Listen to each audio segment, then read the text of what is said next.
Assalamualaikum semua, masih bertemu dengan saya Hairunisa di sini dan di video kali ini kita akan melihat latihan soal yang membahas bagaimana jika ada gelombang datar yang merambat ke arah sembarang menumbuk di elektrik sempurna. Di sini kita akan mencoba mengilustrasikan arah rambat gelombang dan juga arah dari medan listrik yang terlibat. Kemudian kita mulai menghitung besarnya sudut-sudut yang terlibat maupun nilai dari koefisien refleksi dan juga koefisien transmisi. Contoh soal ini sangat menarik karena soal ini menggambarkan kondisi yang lengkap. Dan yang saya maksud dengan kondisi yang lengkap, yaitu ada komponen yang normal maupun komponen yang tangensial terhadap POI. Oke, supaya kalian tidak semakin penasaran, silakan saksikan video berikut ini. Sekarang, kita memiliki soal seperti yang tampak pada slide, di mana kita diminta untuk menghitung besarnya medan listrik yang dipantulkan dan juga medan listrik yang diteruskan oleh medium 9 epsilon 0,0 yang terletak di posisi X lebih besar daripada 0 kalau gelombang datangnya merambat dari medium 4 epsilon 0,0 dan frekuensi yang digunakan adalah 50 MHz. Di sini saya tampilkan bersama dari gelombang datang. Nah, sekarang apa yang harus kita lakukan pertama kali? Kita gambarkan POI dan juga arah rambat gelombang datang. Seperti yang telah diketahui dari soal, medium 2 di posisi X lebih besar daripada 0 dan medium 1 di posisi X kurang dari 0. Dan dari persamaan gelombang datang, kalau kita perhatikan di sini, di bagian vektor beta I dot R, maka kita ketahui arah rambat dari gelombang datang merupakan superposisi dari sumbu X dan sumbu Y. Berarti POI-nya adalah bidang XY. Jadi kalau saya gambarkan, kalau saya menginginkan si slide ini sebagai bidang POI, maka saya gambarkan sumbu mendatar adalah X dan sumbu yang berdiri adalah sumbu Y.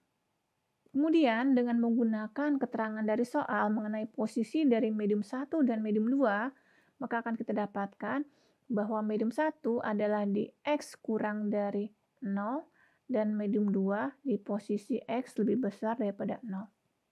Selanjutnya, mari kita perhatikan bagian vektor beta I dot vektor R ini, di mana secara langsung bisa kita dapatkan persamaan untuk vektor beta I adalah 2V/3 dikalikan dengan 0,5 AX dikurangi 0,866 AY. Konstanta fasa untuk medium 1 adalah 2V/3. Berarti dari sini kita dapati bahwa besarnya vektor satuan untuk vektor beta I atau vektor N beta I besarnya adalah 0,5 AX dikurangi 0,866 AY. Dari sini kita ketahui bahwa pada dasarnya vektor N beta I adalah cos theta X AX dikurangi cos theta Y AY. Dengan kata lain, cos theta X adalah 0,5 yang artinya sudut theta X adalah 60 derajat. Dimana kalau saya gambarkan arah rambat gelombang datang, yaitu arah vektor beta I, maka theta X disebut juga dengan sudut datang. Sekarang kita lihat. Pertanyaannya adalah, bagaimana menentukan bahwa vektor beta I yang ini yang merupakan arah rambat dari gelombang datang yang persamaannya ditampilkan di soal? Itu bisa kita cek.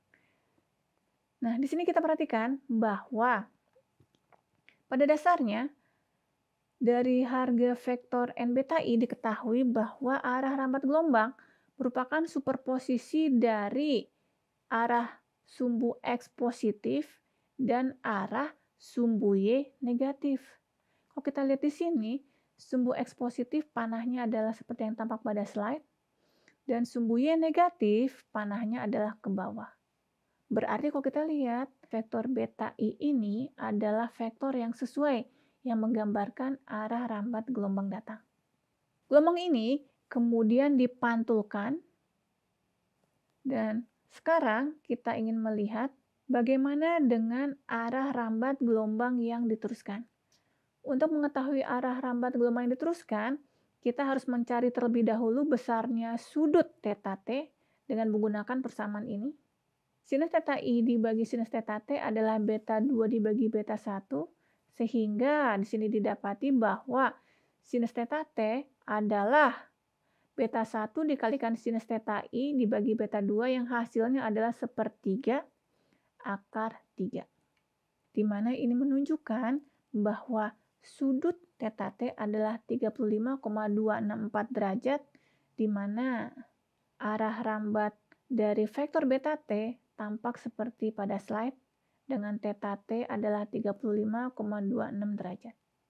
Selanjutnya, setelah mengetahui arah rambat gelombang datang, arah rambat gelombang yang dipantulkan, dan juga arah rambat gelombang yang diteruskan, selanjutnya kita hitung bentuk dari vektor beta i, beta r, dan juga beta t.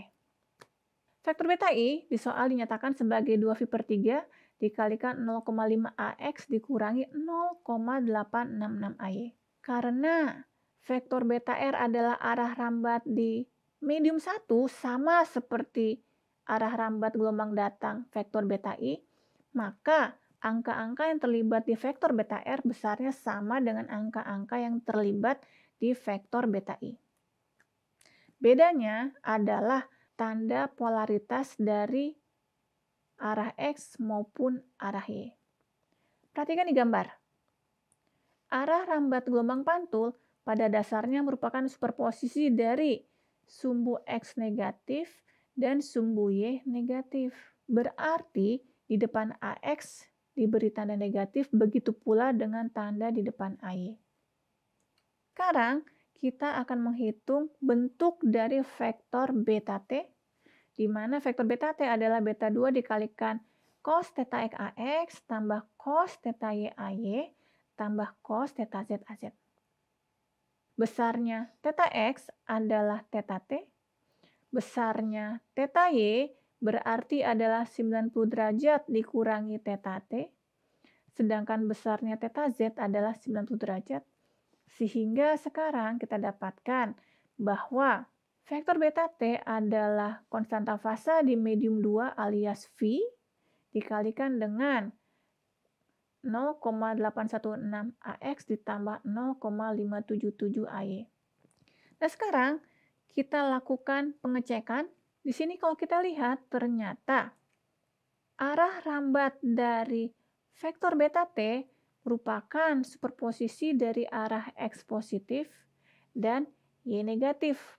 Berarti di depan AX tandanya positif dan di depan AY tandanya negatif. Berarti ini adalah vektor beta t yang sesungguhnya. Dan sekarang mari kita lakukan penguraian medan listrik untuk bagian yang tangensial terhadap POI maupun yang normal terhadap POI. Karena bidang POI adalah bidang XY, maka komponen AX maupun AY adalah komponen yang tangensial terhadap POI, sedangkan komponen AZ adalah yang normal terhadap POI.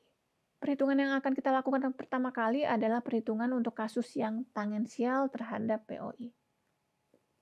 Di sini saya gambarkan lagi arah rambat gelombang datang, arah rambat gelombang yang dipantulkan, dan juga arah rambat gelombang yang diteruskan. E yang datang besarnya adalah 7,83 AX tambah 4,52 AY. Sekarang kita perhatikan. Perhatikan bagian 7,83 AX. 7,83 AX adalah garis yang merah ini yang searah dengan sumbu X positif, sedangkan si 4,52 AY berarti adalah garis yang hijau ini. Berarti sekarang EMI untuk kasus yang tangensial terhadap POI, arahnya adalah seperti yang tampak pada gambar. Selanjutnya, kita tentukan arah dari ER, seperti ini, dan juga arah dari ET. Sekarang, kita akan menghitung berapa besarnya koefisien refleksi untuk kasus yang tangensial terhadap POI dengan menggunakan persamaan yang tampak pada slide. Dengan memasukkan harga sudut datang, sudut yang diteruskan dan juga harga eta 1 maupun eta 2, di sini akan kita dapatkan bahwa koefisien refleksi besarnya adalah 0,0425. Dan sekarang kita hitung koefisien transmisi, di mana akan kita dapatkan besarnya adalah 0,958. Nah, sekarang saya tuliskan lagi persamaan gelombang datang. Dan ini adalah hasil dari koefisien refleksi yang telah kita hitung di slide sebelumnya. Berarti sekarang EMR adalah minus dari 0,0425 dikalikan EMI. Nah, sekarang kita harus hati-hati di sini. Karena pada dasarnya ternyata EMI bukan 7,83 AX tambah 4,52 AY. Tapi EMI itu adalah magnitud dari 7,83 AX tambah 4,52 AY, yaitu 9. Dengan kata lain, maka besarnya EMR adalah minus 0,0425 dikalikan 9, yaitu minus 0,384. Nah, sekarang kalau kita lihat E yang dipantulkan, ternyata bisa kita uraikan menjadi E yang hijau maupun E yang merah. Sehingga E yang dipantulkan untuk kasus E yang tangensial terhadap POI bisa kita tuliskan menjadi E yang merah di arah AX dikurangi E yang hijau di arah AY. Kenapa di sini dikurangi? Karena E yang hijau ini adalah arahnya ke sumbu Y negatif. Nah, sekarang dengan memasukkan angka EMR sama dengan minus 0,384 dan theta R sama dengan theta I, yaitu 60 derajat, maka akan kita dapatkan bahwa E yang dipantulkan untuk kasus yang tangensial terhadap POI adalah seperti yang tampak pada slide. Berikutnya, kita akan menghitung persamaan E yang diteruskan untuk kasus E yang tangensial terhadap POI. Koefisien transmisi adalah 0,479 yang artinya EMT sama dengan 0,479 dikalikan EMI, di mana EMI telah kita dapatkan di slide sebelumnya, yaitu besarnya 9. Sehingga kita dapatkan di sini EMT sama dengan 8,622. Kalau kita lihat, EMT 8,622 ini adalah panjang dari garis ET ini.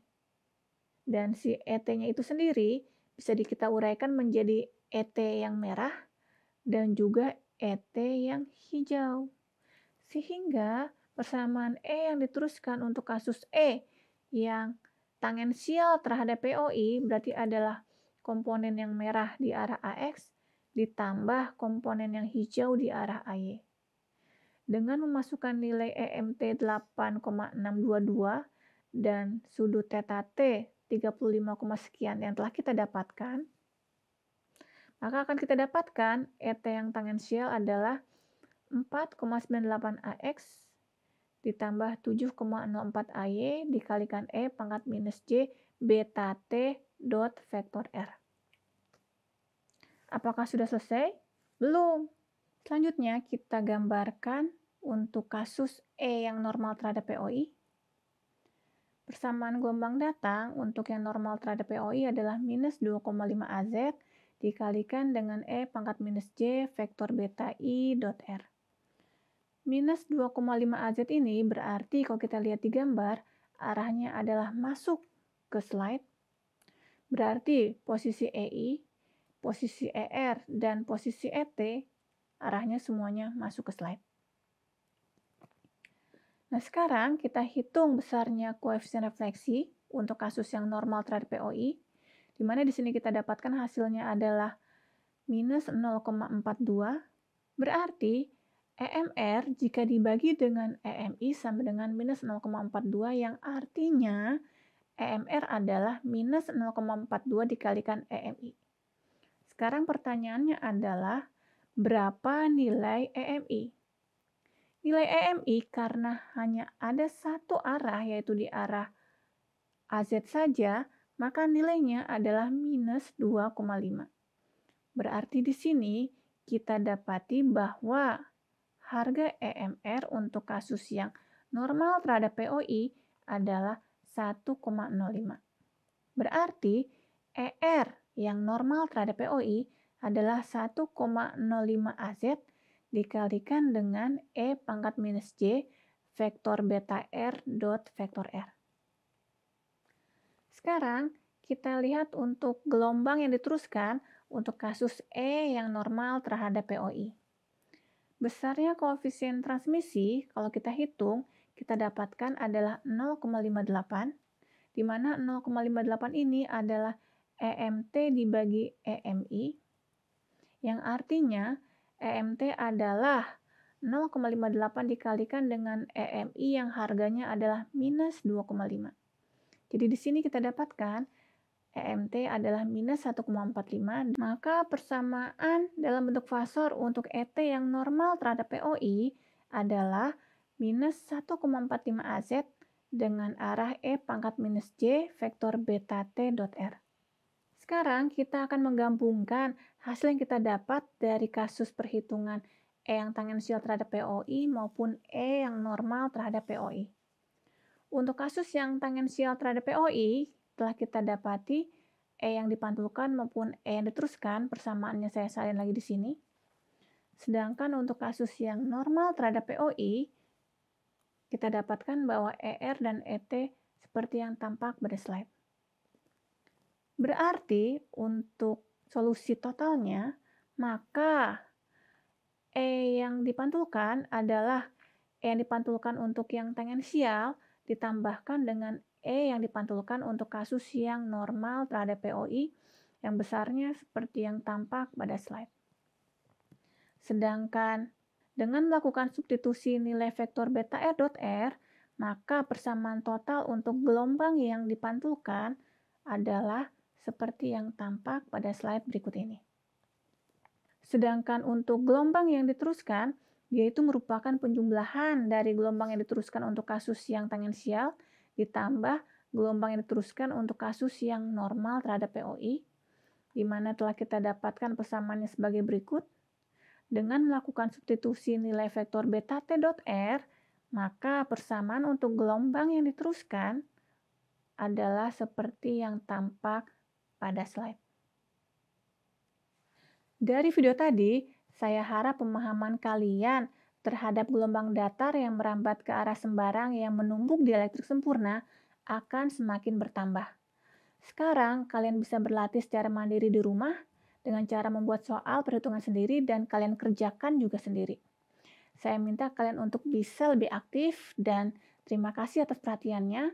Dan di video selanjutnya, kita akan melihat kasus-kasus yang berkaitan dengan sudut-sudut istimewa. Sampai jumpa di video berikutnya dan saya tunggu like and subscribe-nya. Terima kasih atas perhatiannya.